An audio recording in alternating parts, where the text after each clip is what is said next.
আল্লাহ তাআলা মুমিনদেরকে উদ্দেশ্য করে কি বলছেন? ধৈর্য বা সবর মুমিনের নিত্যদিনের সঙ্গী হচ্ছে বিপদ আপদ। যখনই কোনো বিপদ আপদ আসবে আপনি সবর সাদমাতুল উলা প্রথম প্রহরে আপনি ধৈর্য ধারণ করবেন। ধৈর্য আপনাকে পরবর্তীও ধরতে হবে, কেন ধৈর্য ধরেন ছাড়া আপনার উপায় নেই।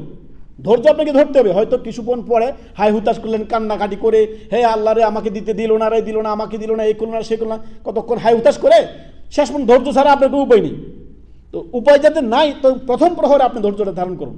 প্রথম দিকে আল্লাহর খাঁটি মুমিন বান্দা হিসেবে আপনাকে নিজেকে আপনার পরীক্ষার মধ্যে আপনি উত্তীর্ণ লাভ করুন। অর্থাৎ আল্লাহ আপনাকে বিপদ দিয়েছেন, ইনশাআল্লাহ আল্লাহ আমার এই বিপদ দূর করে দিবেন, আমি সবর করবো, ধৈর্য ধারণ করবো। এই ধৈর্য নিয়ে আল্লাহ তাআলা বলেন।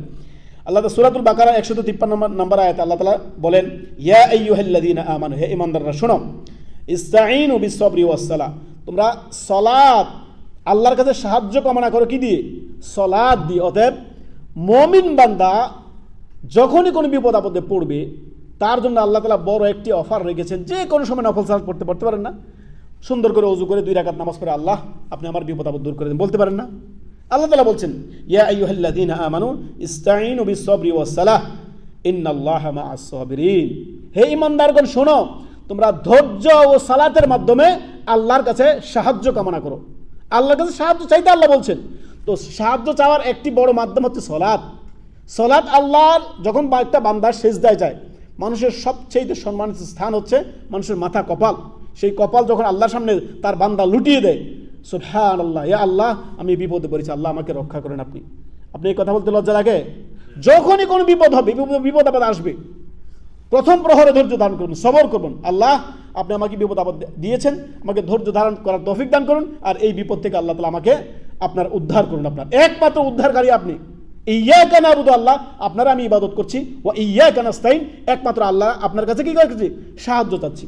তো ইবাদত আল্লাহর করবেন, সাহায্য আল্লাহর কাছে চাইবেন। অতএব এই কথা তাদের মনে থাকে। তো এই আয়াতটি অত্যন্ত আপনার জরুরি একটি আয়াত, গুরুত্বপূর্ণ একটি আয়াত। তার পরবর্তী আয়াত হচ্ছে আপনার সূরা জুমারের আয়াত, যে আয়াতটি আমরা একাধিকবার আমাদের আলোচনায় বলেছি। আল্লাহ তাআলা সূরা জুমারের আয়াত নম্বর 10 নম্বরে আল্লাহ তাআলা এখানেও সূরা জুমারের আয়াত নম্বর 10এও আল্লাহ তাআলা ধৈর্যের পরীক্ষার কথা বলতেছেন, ধৈর্য ধারণের কথা, ধৈর্য নিয়ে আল্লাহ তাআলা আলোচনা করছেন। আল্লাহ তাআলা বলেন, আপনার ধৈর্যশীল যারা তাদের প্রতিদান আল্লাহ দিবেন, ধৈর্যশীল যারা তাদের প্রতিদান আল্লাহ দিবেন। সূরা জুমারের আয়াত নম্বর 10 নম্বর আয়াত আল্লাহ তাআলা বলেন, ইন্নামা ইয়াওয়াফাস সাবিরুনা আজরাহুম বিগাইরি হিসাব। আল্লাহু আকবার। আপনি বিচার দিবসের যে আল্লাহ তাআলা আপনাকে দিবেন, আপনার বদলা, যে আপনার আমলের বদলা দিবেন, সেটার আপনি একিন কি কেমন আছে আপনার অন্তরে? আপনি কেমন একিন রাখতেছেন? নিয়তটা আপনার কি?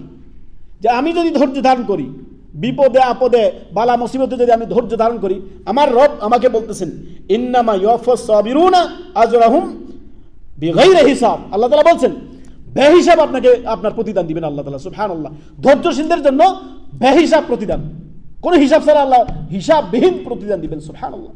আপনাকে যদি আপনার কোম্পানি বলে আজকে আসো, তোমাকে আমি বেহিসাব, তোমাকে আমার এই যত বছর কাজ করছো এর প্রতিদান তোমাকে আমি দিব, এর তোমাকে বেহিসাব আমি দিয়ে দিব, অঢেল দিয়ে দিব, কি না খুশি হবেন আপনি? আর আল্লাহ বলতেছেন যদি কোনো মুমিন বান্দা বিপদে আপদে বালা মুসিবতে তিনি ধৈর্য ধারণ করে, ধৈর্যশীল বান্দা হয়, ধৈর্য ধারণের পরীক্ষায় সে উত্তীর্ণ হতে পারে, আল্লাহ তাআলা বলেন ইন্নামা ইয়াওয়াফাস সাবিরুনা আজরাহুম বিগাইরি হিসাব।